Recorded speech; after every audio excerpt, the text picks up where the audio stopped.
What's up? This is Nyla from Fly Prince, and we're down at Plan B today, where tonight and tomorrow night, Just Blaze and The Alchemist, two of hip-hop heavyweight producers, are having a sound clash. Now, it's a funny thing how this happened. Literally, I was on Twitter going to Madrid for a quick holiday, and I saw Just Blaze was in Europe, and I thought I'd tweet him asking what have I got to do to get an interview with him whilst he's over here. He replied, which first of all was a big thing, then stated that I had to kneel before Zod, the guy from Superman. So I got on my knees and started kneeling before Zod, and we kept conversing over Twitter. And when I came back from Madrid, I asked him, is this interview going to happen? And he looked at the tweets that I'd been posting and seen that I'd been to a bullfight, and he is very much anti-bullfight, so we thought we'd have a chat about that, chat about what his opinions on it, a bit about the music, about what he's up to, about his life, and then take it from there. Saw that, you looked at my timeline and saw that I'd been in Spain, because obviously Nah.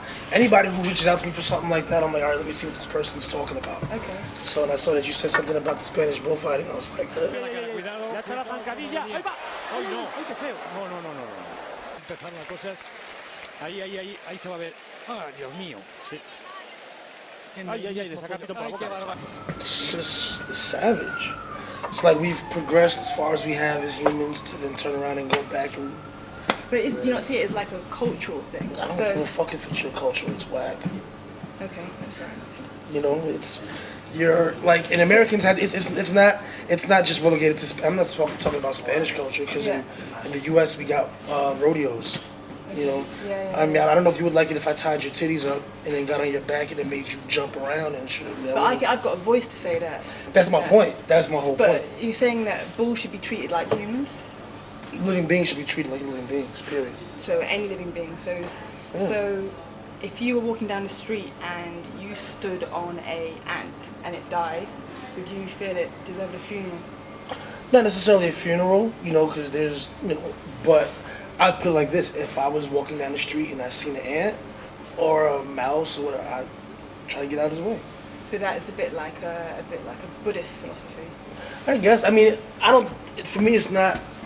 To be honest, I don't think about it that far. But I guess if you wanted to liken it to relate Buddhist, to something. yeah, you can relate it to that. It's like, it's I feel like all living beings here serve some kind of a purpose.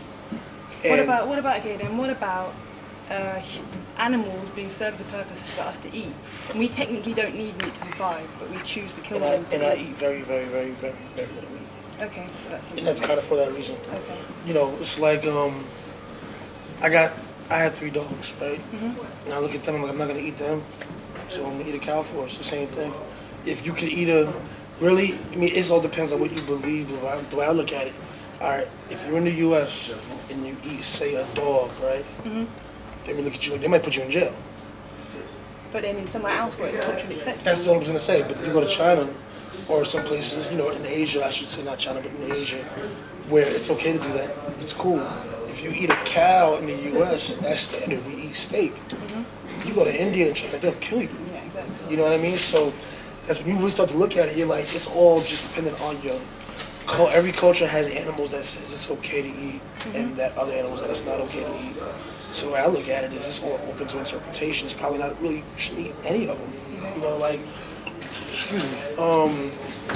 And that trickles down to a lot of other things. You can take it as far as to say, okay, and we look at cannibals as insane people because they're eating humans, but the physical structure of a human being isn't that much different really from the physical structure of a cow or a dog. There's still flesh, meat, bones, tissue, a brain, a functioning brain. They're aware that they're alive. You know what I mean? So it's you know, I'm not gonna say that eating a chicken is the same as eating a human being. Culturally, but speaking in terms of physiology, it's the same thing. You know, you hear those stories about like cows that escape from slaughterhouses because they know what's going down. You know, and they're trying to get away. And every once in a while, one of them will get away and it'll make the news, and then they keep the cow alive because it looks like the politically right thing to do. At the end of the day, they're not, you know. Still killing the 10 million other cows getting killed that day. And I'm not a animal activist per se. I'm not like part of PETA or anything like that. You know, I'm not taking it that far. But if it comes up in the conversation, personal opinion. That's the thing. It's just my opinion. I don't try to enforce it on anybody. You know, you have some people be sitting there and you're eating your steak and somebody else will be coming over and be like, do you know what? I don't do that. You know, if that's your choice, that's your choice. It's just, you know, I don't live my life the way I do to set an example for anybody else or to enforce my opinion on anybody else or try to get people to subscribe to my theories. It's just, you know, how I personally feel. One less person eating meat is not going to affect the food industry.